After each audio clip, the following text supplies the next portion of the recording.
Hi again, everybody, and welcome to the Let's Reign podcast, revealing conversations with UC athletes, coaches, and administrators. I'm your host, Dan Hoard. We've got something a little bit different for you on this episode. I'm going to be speaking to a professor, Dr. Dave Kelley, who is kind of the driving force behind UC's sports administration program. We are going to get to that in depth, but I want to start with this fact. We have something in common. We both have degrees from Syracuse University.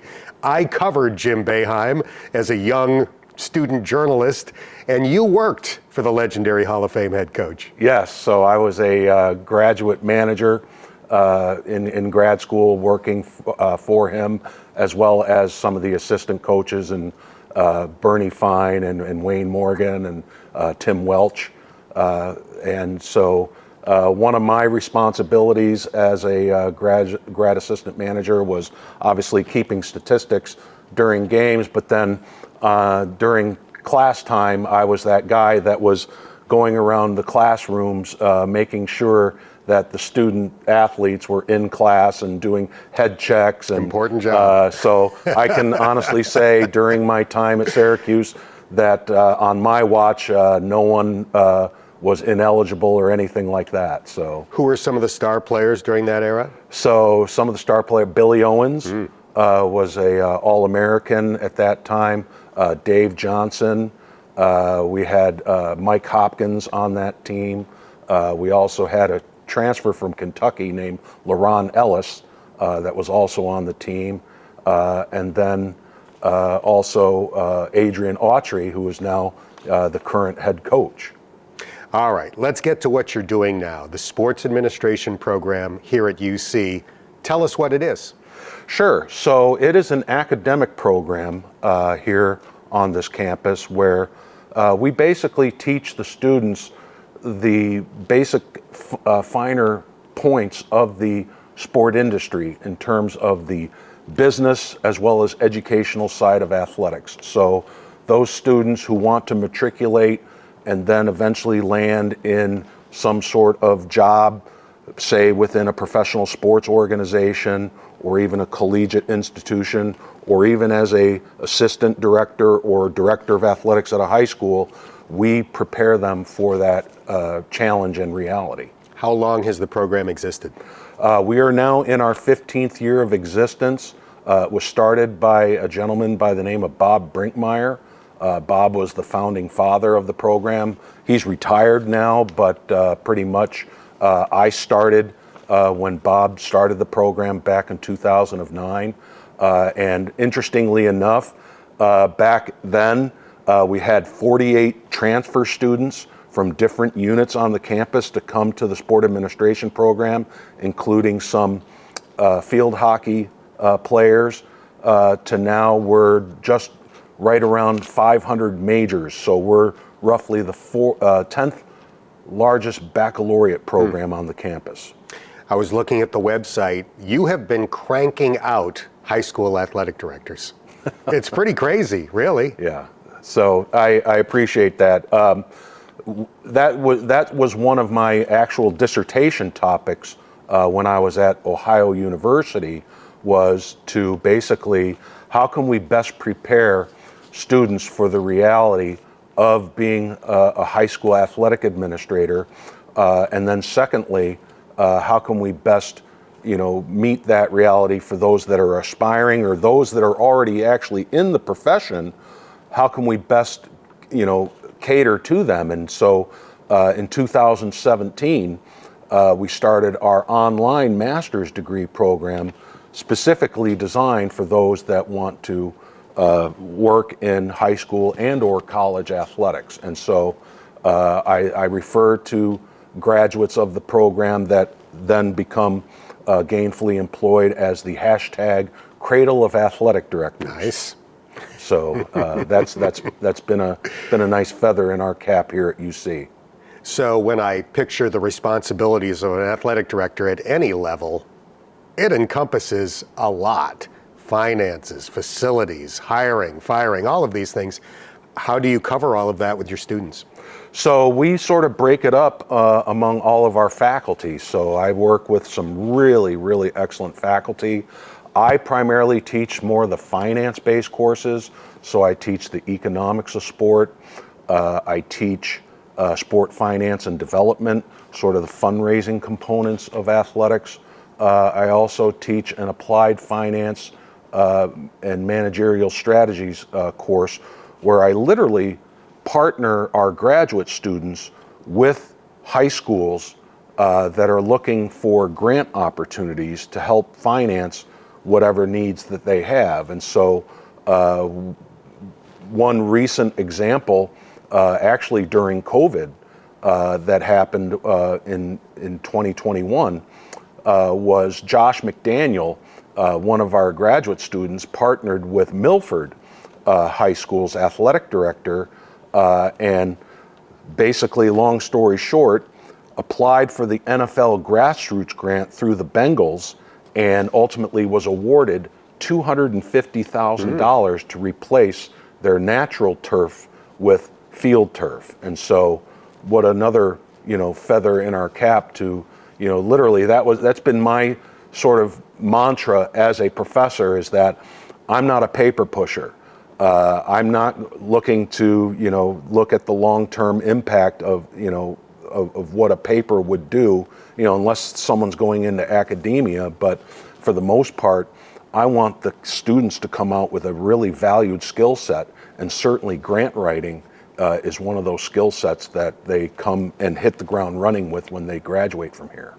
So we're lucky to live in a great sports town. We've got the Bengals, the Reds, FC Cincinnati, UC Xavier, etc. How does that impact, if it does, sports administration students at UC? It definitely impacts it, because we have connections with every one of those particular organizations. We have former students who are working for the Bengals. Right now, I can, off the top of my head, I can think of Emma Compton, who's an attorney counsel for the Cincinnati Bengals. We have a variety of students, or former students, that are working with FC Cincinnati, with the Cincinnati Reds. So having those connections, and then I make it intentional to bring those people back to campus to come back as guest speakers in our class to sort of say, hey, here was my path. I was once in your shoes as a sport administration student. Here's how I matriculated. Here's how I went and got my capstone internship. And now here I am in the position of whatever it happens to be with a professional college or high school organization. So guest speakers who are out in the industry are a major component of what you do? Absolutely, yes. I really make a concerted effort to bring those not only industry experts back, but then also ones that are alums of the program. I'm sure current student athletes see this as something that's interesting, whether they major in it or not. Who are some of the athletes that have come through UC that have taken some of these courses? Oh, sure. Trey Tucker has come through the program. Desmond Ritter was a major. Probably one of the most outstanding students that we've ever had come through the program, who's now the tight end for the Jacksonville Jaguars, Josiah DeGara. Not only graduated from our undergraduate program, but also pursued and got his master's with us. And then most recently, one of the students that I am just really fond of, and he did a wonderful job, Corey Kiner. How can you not be fond of Corey Kiner, one of the all-time great players and hard workers that Cincinnati football has had? Absolutely, absolutely. So as you mentioned earlier, Dave, this is year 15. You've got a 15th anniversary coming up, correct? Correct, yep. And so actually coming up, and I've got it right here on my notes, Friday, February 28th, we have a speed networking event that we're having with our student-led Society of Sport Leaders. Then later on after that, during the day at 4 p.m., we're doing a campus tour of the brand new sports facility, practice facility that the football team has right across the street on Jefferson. and then we have a social hour and student panel. And then on Saturday, March 1st, we are hosting all of the alums in some luxury suites for the women's basketball game against West Virginia. Nice. So I can't imagine how somebody like John Cunningham does it in this day and age. A modern athletic director with all of the things that have, cropped up in recent years: NIL, transfer portal, conference realignment. Do you stay on top of the latest news like that with your sports administration students? Absolutely. In fact, I typically will go to the National Athletic Directors Conference just this past December. There'll be representatives from the NCAA that are also there. One of the actual interesting things, and I don't know if you or perhaps some of your listeners would be interested in this fact, is that there's a sort of a supply and demand type of situation with the transfer portal, in that the supply of actual scholarships and the demand for those scholarships, there's an imbalance in that there's more demand than there is the supply. And so the NCAA reported at that conference that roughly 50% of all the student athletes that go into the portal will never find their scholarship opportunity on the other end. So what happens? They basically, they don't go back to the previous institution because they've told that coach, I no longer want to play for you. So they basically drop out of the sport, or they probably go down a couple divisions to Division II or Division III, which is sort of a sad state of affairs. Yeah, be careful what you wish for Right. When you enter the portal. How important is hands-on experience to get into this industry? Absolutely is 100% what we're all about here at the University of Cincinnati. From day one, we have them going out their freshman year, sophomore year, junior year, doing what's called practicum experiences, similar to an internship but not as full-blown.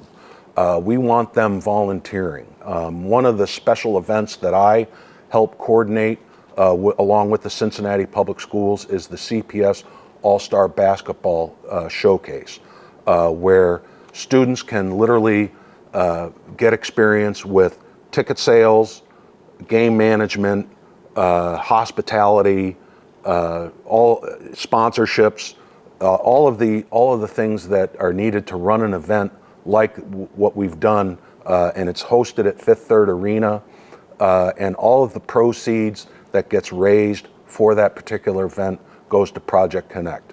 Project Connect is a 501c3 organization that serves the roughly 3,500 homeless students in the Cincinnati Public Schools. And so to date, this will be our fourth annual event that's coming up, and we've raised over $40,000 for Project Connect. And to have students who can put that on their resume and really put that hands-on experience of being in an event like that, plus all of the other types of things that we provide information for them in terms of internships and other practicum opportunities, we really want them to fill their resumes with that sport-relevant experience, as opposed to like being a barista at Starbucks or something like that.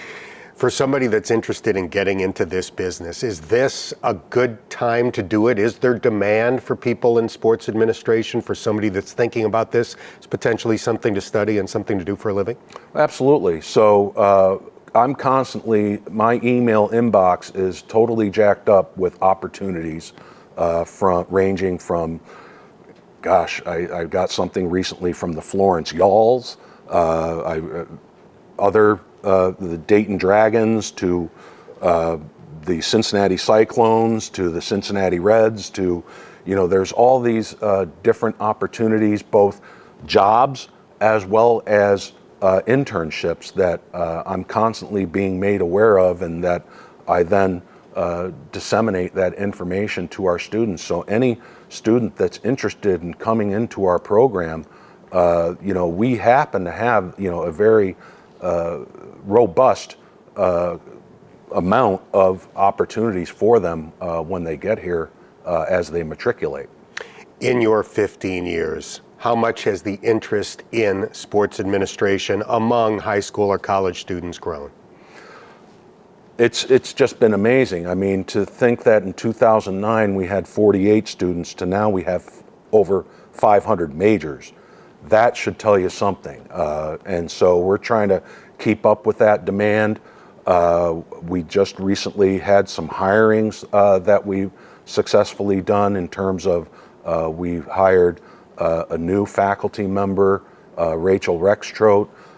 We just had another successful search for Monye Williamson Gurley. So we're bringing on some more female faculty to balance with the male faculty that we have.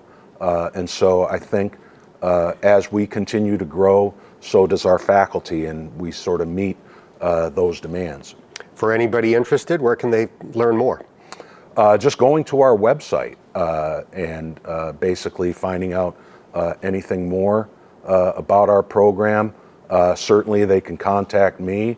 You can just basically Google my name, David Kelley, University of Cincinnati, and so hopefully they can navigate and figure out, well, my email address, if in case someone's interested, is Kelley, that's Kelley, D as in David, V as in Victory, at uc.edu. This has been fun. It's always good to catch up with you. Yes. Congratulations on the success of the program, and thanks so much for your time. Appreciate you. All right. Thanks, Dave. Thank you. We're joined on this episode by one of the most electrifying players in college football, UC running back Evan Pryor. Your first season in a Bearcat uniform was very exciting. You averaged more than 8 yards every time you touched the ball. How did you feel about it? I felt great. Coming in here last January, I was just as hungry as could be, and I still am. Just have that chip on my shoulder and instilling a chip in my teammate's shoulder too. On your very first carry as a Bearcat, you go 64 yards to the house against Towson. As you are racing down that field, is it in your mind that, this is pretty cool, this is kind of storybook to go the distance on my first touch? Yeah, really, really storybooked. Actually, considering everything that happened leading up until that point, me being hurt at Ohio State, facing some adversity along the way. So it was huge, man. That was a huge win. I put my best foot forward, worked hard the whole offseason with my teammates, so it was a great feeling. That injury you referenced, you tore your ACL back in 2022. Patella tendon. Your patella. Patella, yes, okay. It's been reported it was ACL, so that's not accurate. Yeah, no, that's not accurate. Okay. Patella tendon, So yes, patella tendon at Ohio State. How did it happen, and how difficult was the rehab? It happened actually in fall camp of my sophomore year, coming off my freshman year. 2 weeks before the season kickoff, excuse me, Notre Dame coming to town. Just out of camp, running a wheel route, fade ball, and then I try to reach back for a back shoulder ball. Cleat gets stuck in the ground, and I pop my patella. So, it was surprising to see that happen. You don't really think it can happen to you until it happens. That was huge for me in terms of just facing adversity. Hadn't had a lot in my life up until that point. It was hard for me, at first, especially being at a place like Ohio State where you want to put your best foot forward and try and prove to everyone that you deserve to be here and can play here. So it was tough, but, that goes back to my touchdown, my first touchdown of the season. It was a lot. It was great. A whole lot of work went into not only that touchdown, but the whole season. Speed is one of your best traits. Were you worried when you suffered that injury that it was going to drop off a little bit? No, I kind of instilled like my own, motivation.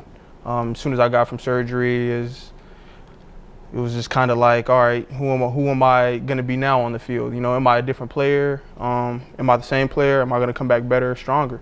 There were a lot of questions that I had to ask myself in the first 2 or 3 months after I get out of surgery because, I couldn't run at that time. So, you're looking at guys doing different things and you look down at yourself and you're like, can I still do that? Or, am I still capable? So, it was great though. It was great. I never had been challenged that way mentally, so it was great. I grew a lot not only as a football player, but as a man. It certainly looked like you were as fast as ever last year. 4 touchdowns of 55 or more yards, including an 80-yarder on a short pass. Are you as fast or even faster than ever? I think I'm faster. I was talking about this actually with my dad a few days ago.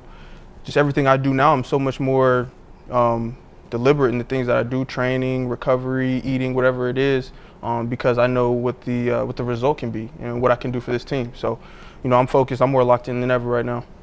Growing up, were you always the fastest kid on the block? No, growing up, I wasn't actually. There were a few guys faster than me, but there comes a point in time where your talent isn't good enough, or what God gave you isn't good enough. There gets to a point where you're going to go against people with the same ability as you. So I feel like that's where I kind of set myself aside from people. I'm willing to put in the work outside of our designated time, and I feel like that shows up. I feel like that's why I'm successful and do the things that I do. When did football become the thing for you? I would say it became probably about my 7th or 8th grade year of middle school. Everybody came back that summer, and you either hit a growth spurt or you didn't. The basketball team was 6'2", 6'3", and up. So, and me being 5'10", it just wasn't, what it was. So I just stuck with football and track and did that.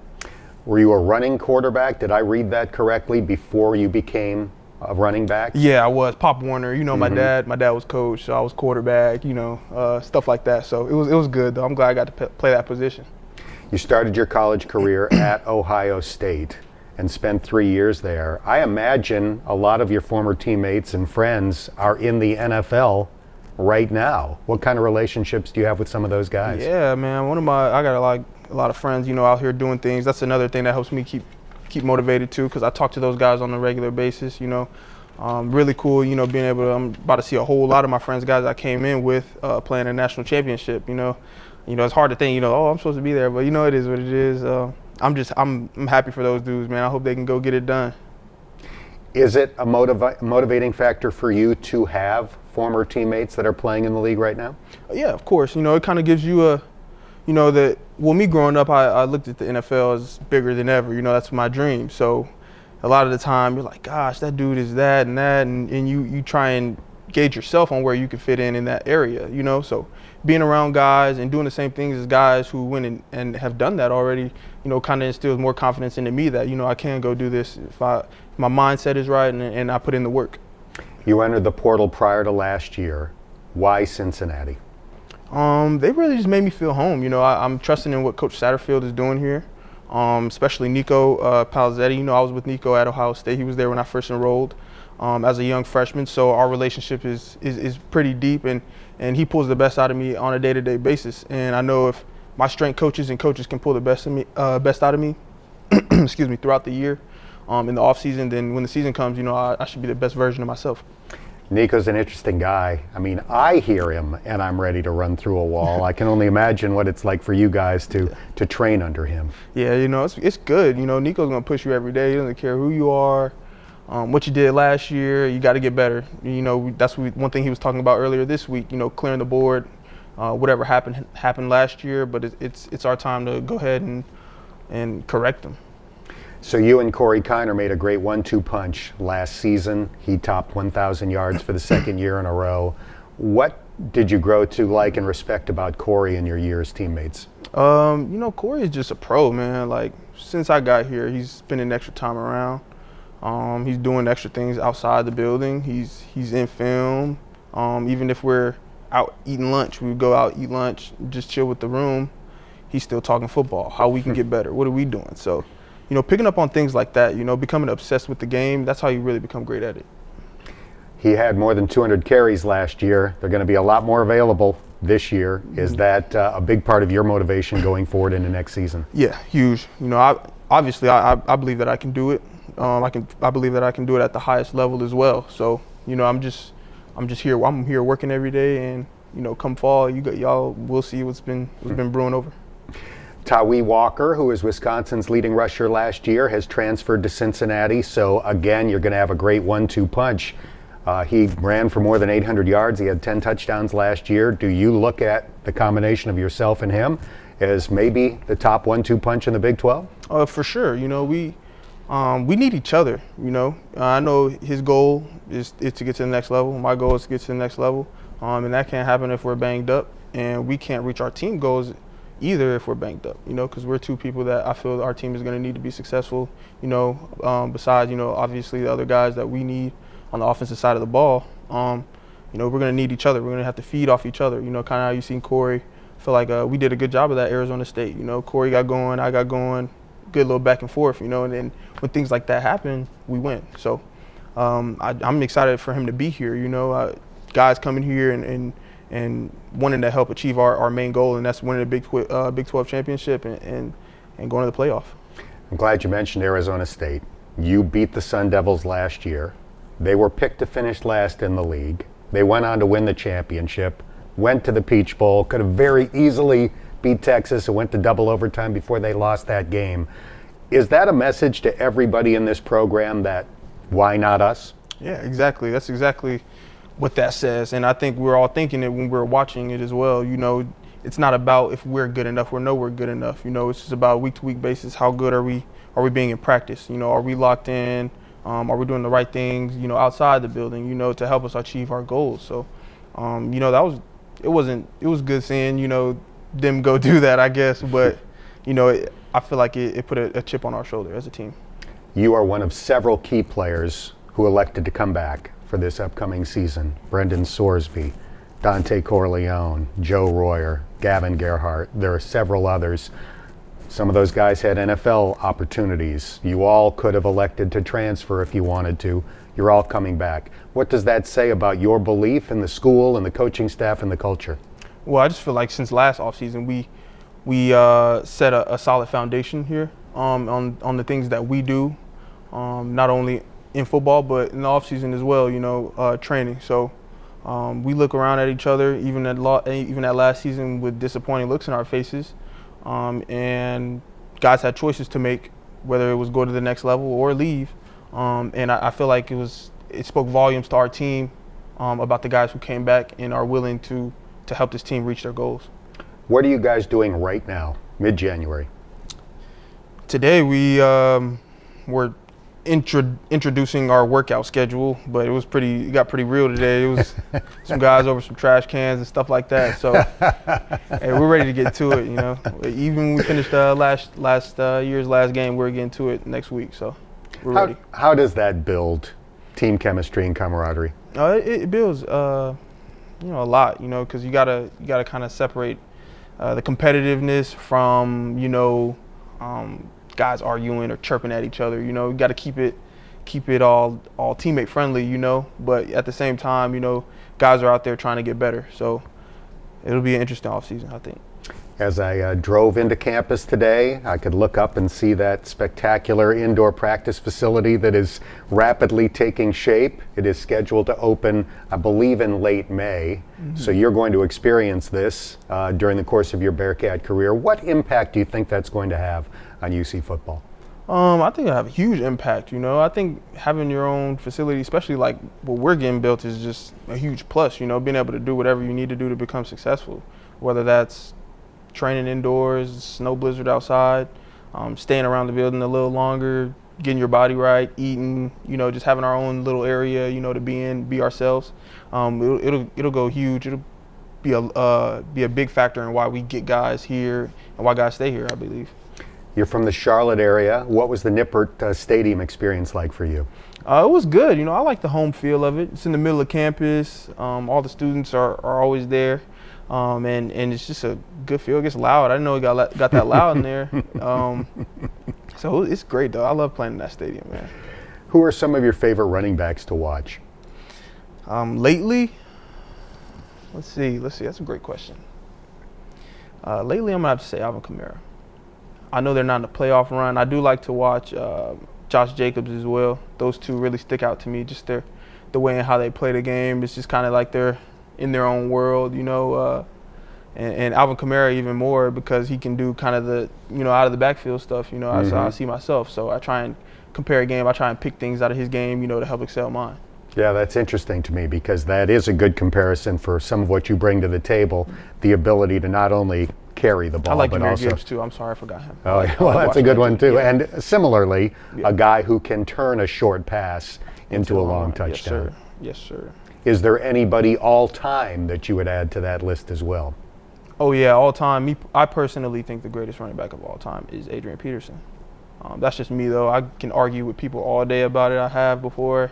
But you know, there are a lot of greats. So he's just my favorite. Growing up, being a Vikings fan, watching him go against Reggie Bush, you know, in the playoffs, stuff like that. It's what I grew up on. So AP is my favorite.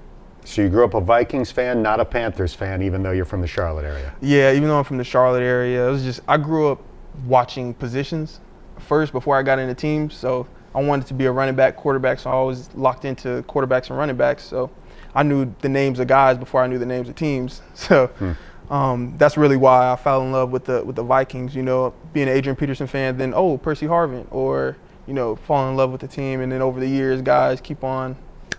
So that's my team for sure, Vikings. Last year at Cincinnati, you wore the number 6. Anything to the number 6, and is that something that's likely to change? No, I'm gonna stay in number 6 next year. I just always wore number 3. My whole career I wore 3, but I haven't been able to wear it in college. So, but with me doing what I did last year in 6, and plus my mom would be mad at me if I changed it. She'd buy like 2 or 3 jerseys, so she'd be mad if I change my number. But rightfully so. Those things are expensive. Yeah, they are. They're stay not with cheap number at all. 6. Yes, sir. Yeah. You achieved academic honors in your first year at UC, on the dean's list a couple of times. Sure. Do you work hard at it, or does it come naturally? No, I work hard at school for sure. That's something I have to really apply myself to. Nothing like a playbook, you know, where I can kind of have a better sense of what's going on.